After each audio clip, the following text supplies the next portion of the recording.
Italian Wine Podcast. Chin Chin with Italian wine people. Hello, this is the Italian Wine Podcast with me, Monty Waldin. My guest today is Mike Madaio. Mike is an American wine writer and blogger who lives in Pennsylvania. That wasn't your native state, though, was it? I was born in Virginia and grew up in Massachusetts, actually.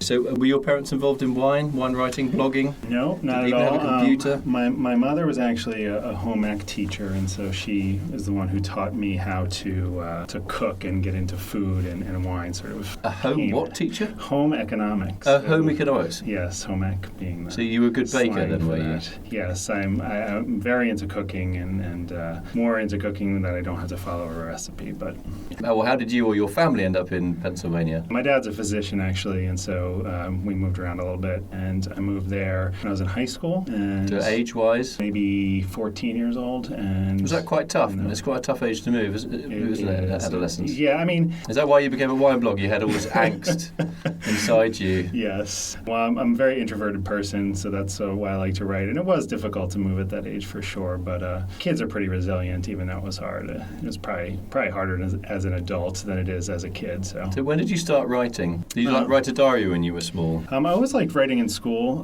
just enjoyed doing it. Creative writing? Creative writing, any sort of writing. As I said, being an introvert, it's nice to be able to think about what you want to say before you actually have to say it. So that's why writing appeals to me so much and why I'm sweating profusely right now. You are, yeah. It's like -5 in the studio. And you'll be fine, don't worry. Introverted people are often the best interviewees because they're not show-offs. They can be boring as hell. And so far, no, I'm joking. Okay, so obviously you've got a sort of artistic streak. So did you get that from your mum, who was the creative type with the food, or from your dad, who presumably was quite a scientific guy if he was a physician? Yeah, and I have I would say a little bit of both. So yeah, I think the creative side is probably from my mom, yeah. Okay, so when did you start? How old are you, by the way? I am 42 years old. Right, maths was not obviously your strong point in school, was it? I just don't remember that. So when you left, how do you call it, high school, did you go to university? I did. And what did you read or study? I studied leadership. Really? Yeah. Why? Because I did not know what I wanted to do with my life. Right, and do you now know what you want to do with your life? It's evolving every day. I think, the wine blogging thing has certainly been fun for a while. Always looking to expand that. But when did you start? When did you graduate? Which year did you graduate? So I graduated from college in the late 90s and went into computers and actually done a lot of work in like computer web design type work. So were you sort of not a pioneer, but this was when the internet was becoming known, Correct, shall we say? yeah. I think I got my first email address probably about 1998. Yeah, that sounds about right. Yeah? Yeah, so that was about the time I was getting into it as well. So were you like a computer scientist or not? So it's interesting because I considered studying computer science in school and I didn't like it because it was that sort of coding, just staring at code on the screen. And I later found the sort of design side, the way people use computers, to be much more interesting. So not the back end, Yeah. the front end product. Correct, yeah. Okay, so you left school. I did.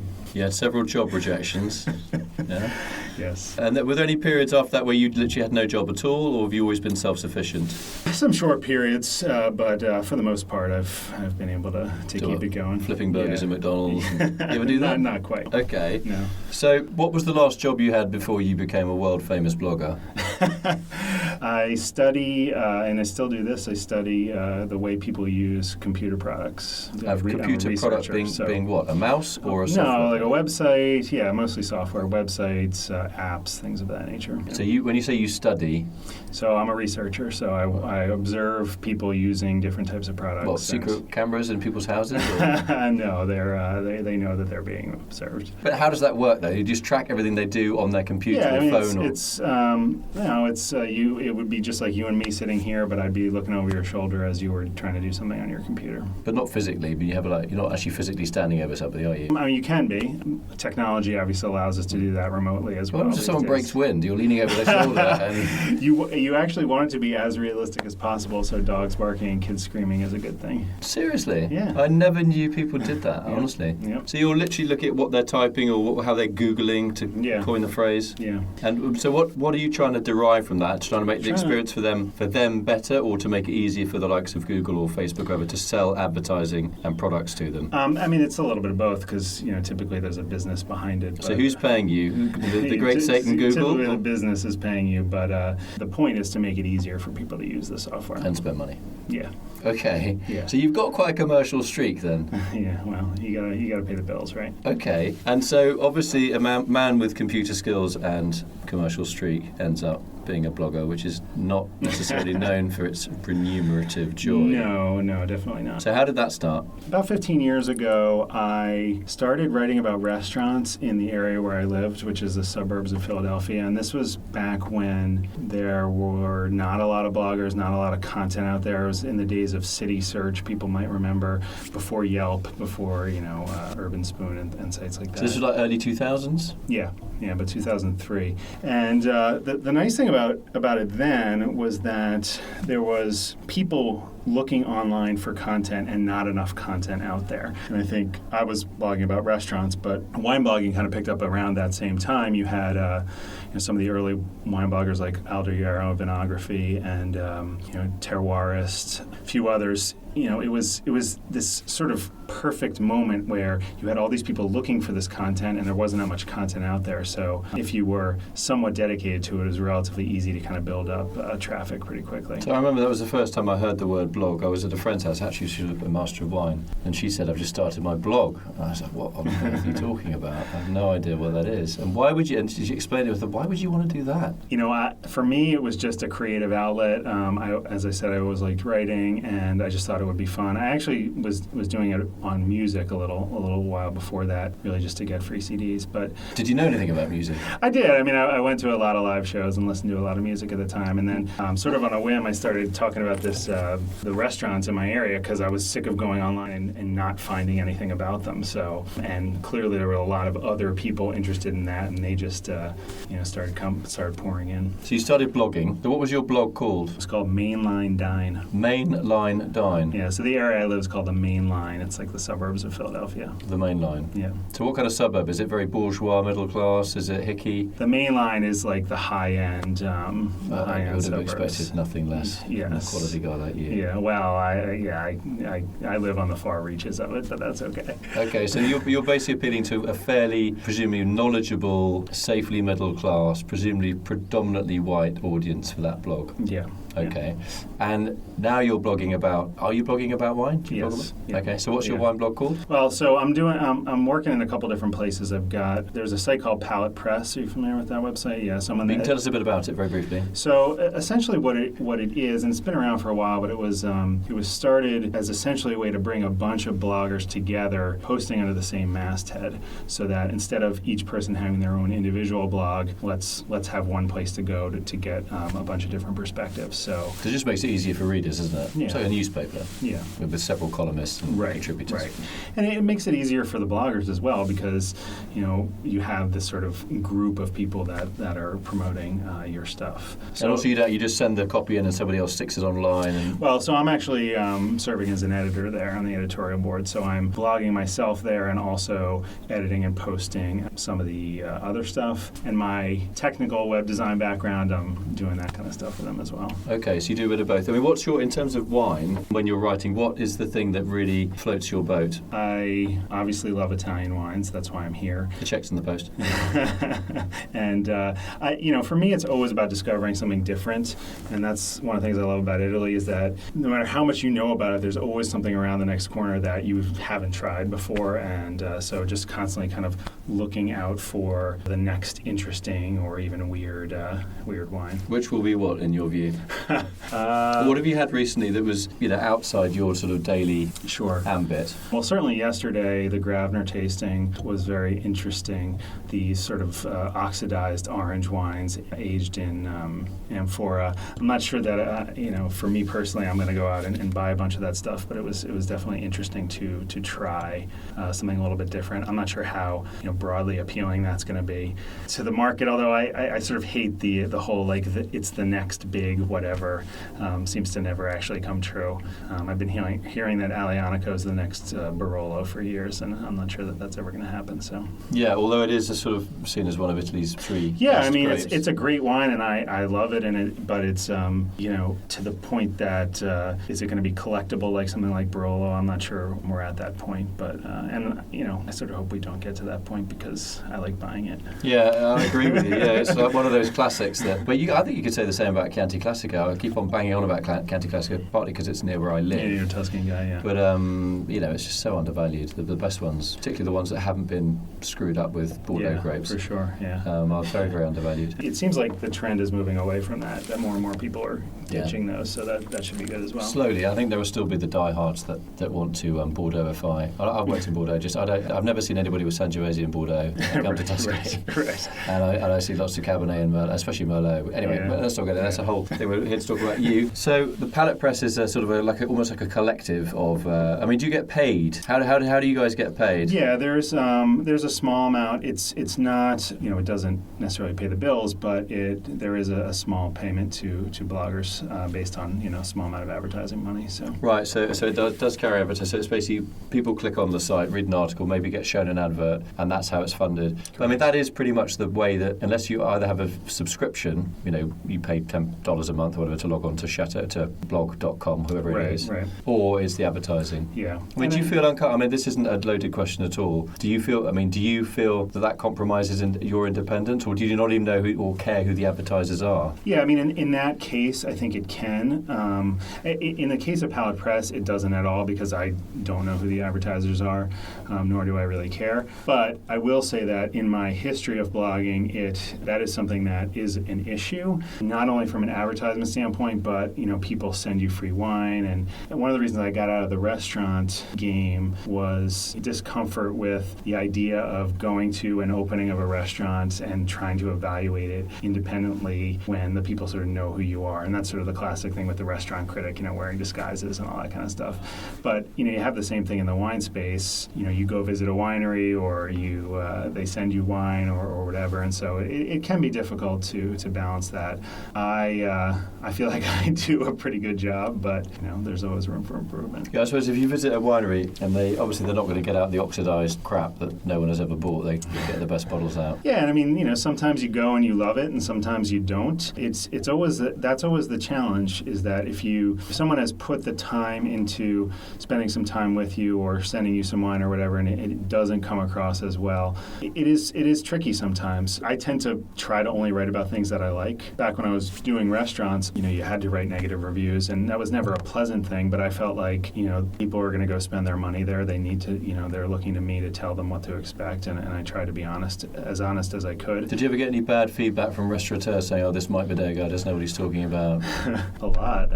That was 15 years ago, and to your point, nobody really knew about this blogger thing, so you'd get these angry letters from chefs, and that always cracked me up. But I did them some favors as well. I can remember a number of times where somebody posted a negative comment about a restaurant, and the chef sort of tore into them, and I just deleted the comment and said, I'm doing you a favor by not posting this to the site. Okay, so what is the future? I mean, do you ever see yourself moving away from wine writing? Do you ever get bored by it, the churn, the fact that it is not always incredibly well paid? I mean, there are very few wine writers, I think, who really do make a big living. So it's interesting you asked that, because tomorrow at Wine to Wine, I'm going to be speaking about sort of the state of wine blogging and how the industry is evolving. And I was asked to talk about wine writing or wine blogging, and I started preparing for my presentation, and I had a conversation with Stevie Kim, and she said, but wine blogs are dead, right?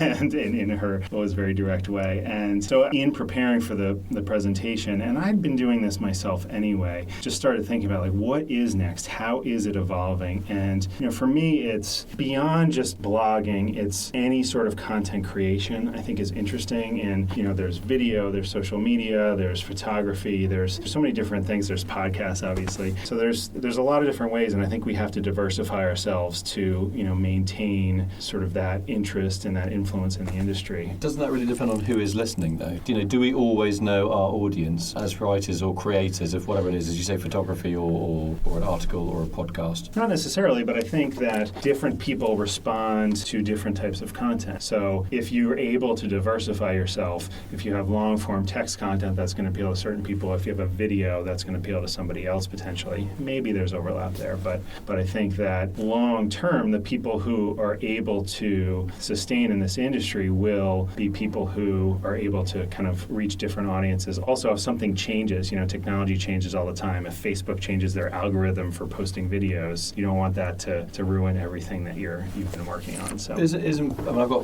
friends that work in the movie business. Movie critics review a movie, Bambi. Everybody throughout on the planet, everybody will see exactly the same movie, exactly the same film. Everything will be the same. Whereas, anybody that tries a bottle of wine, even if it's got the same, it's always going to say slightly different. Yeah.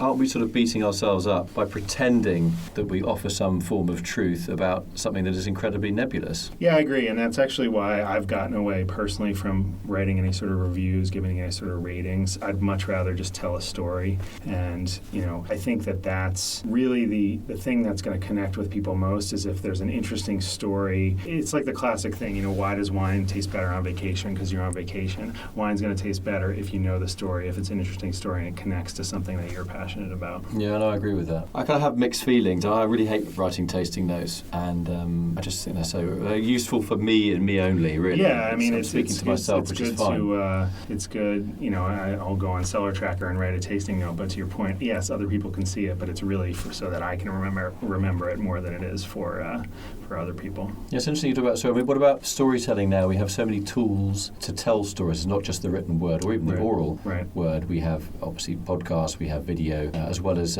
still paper books and electronic books. Do you see any novel forms of communication that we could utilize to tell these stories? Technology is always changing. Someone asked me earlier today, what does it look like in 5 years? And it changes so rapidly that it's really hard to say. There's a lot of people in the commerce industry that are interested in like augmented reality, virtual reality right now. I'm not sure exactly what that means, but I was chatting with a winemaker earlier, and we were talking about if there was a way to have the person sort of experience the winery without actually having to travel to the winery. That could be a really interesting thing. How to actually do that, I'm not sure, but as technology improves, there's definitely some interesting options. But you could sort of get the Google mobile in there, couldn't you, with its 4D camera? And I mean, they have. I mean, how interesting would that be? You can't think of anything worse than some scratchy, terrible film.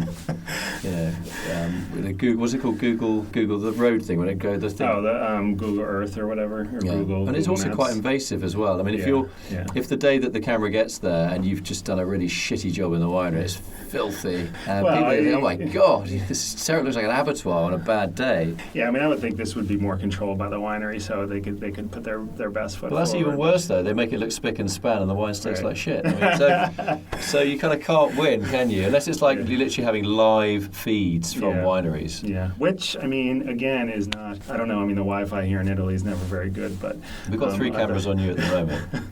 Other than that, I think it's, as technology improves, the sky seems to be the limit with this sort of stuff. To your point, will that ever truly replace the real experience? Probably not, but that's sort of a broader conversation for human evolution that I don't know that we have time to go into. I'm not sure that I think technology's evolving. I don't think we are anymore. I think we've kind of almost very depressing. De-evolving. Yeah, a little bit. I think the people from that WALL-E movie that just sit in the chairs and float around. Yeah, no, I didn't see the end of that. I found that too depressing. WALL-E. And you're quite a laconic guy. You're quite shy, and I can see why you're. I mean, if anybody guessed what your career would be, and I met you for like 2 minutes, I say he's either a train spotter or he's blogging about something really boring like wine. Yes, totally boring. But that's not. I mean, I'm just saying that you're quite a quiet guy. I mean, that's your way of expressing yourself, isn't it? Yeah, I mean, as I said, I'm far more comfortable writing because I can sort of go over it in my mind and put the words exactly how I want to say them. Whereas right now, you and I are just chatting, and I'm just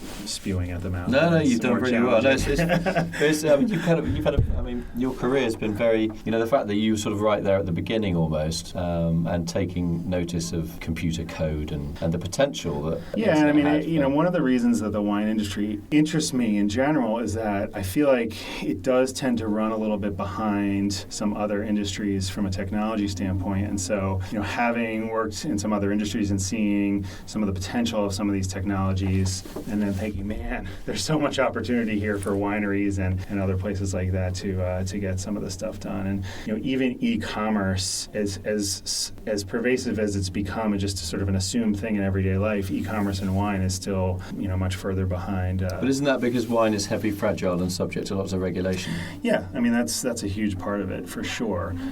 We're seeing that change to some extent, very slowly, but it's changing. And I think it's one of those things that the e-commerce train is moving, and at some point it's going to, the wine industry is going to need to get on board with that. I live in Pennsylvania, which is one of the most restrictive states in the entire United States. There's it's government control. All wine has to flow through this government agency, and so it's a nightmare to ship and do things like that. But even that, we have wine in supermarkets now. We didn't have that last year. So God, that's incredible, isn't it? To think of a country like America with no wine. You can go. You can presumably go and buy an AK-47. Yes.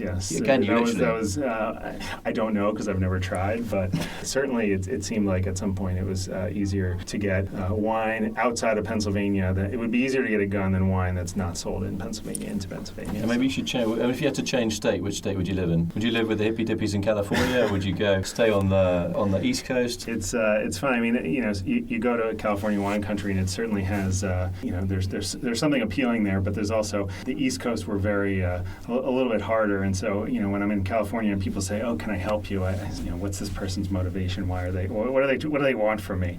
But they may just be being nice. Okay, Mike Madaio, I think we've got everything we need from you today. Thank you so much for having me. We'll send you an invoice for this as well. For a minute, no, I'm joking. Mike Madaio, it's really great to have you on the podcast, and I don't often get to interview super computer geeks and sort of pioneering bloggers. Well, so I've learned a lot, and I've learned a lot in this interview actually. I'm glad. I kind of almost look back and what you were doing in the early 2000s and what I was doing. I was a classic. You talk about wine people missing the boat, and I was one of those. So now, thanks very much for hammering that home to me all those years later. That's okay. I missed many opportunities to monetize and maybe cash out during that time as well. So. Well, this podcast will see a change in your fortunes. Yeah, there you trust go. me. There you go. Yeah, just send me 10%. I will. Nice to meet you, Mike. All right, thanks a lot. Take it easy. Follow Italian Wine Podcast on Facebook and Instagram.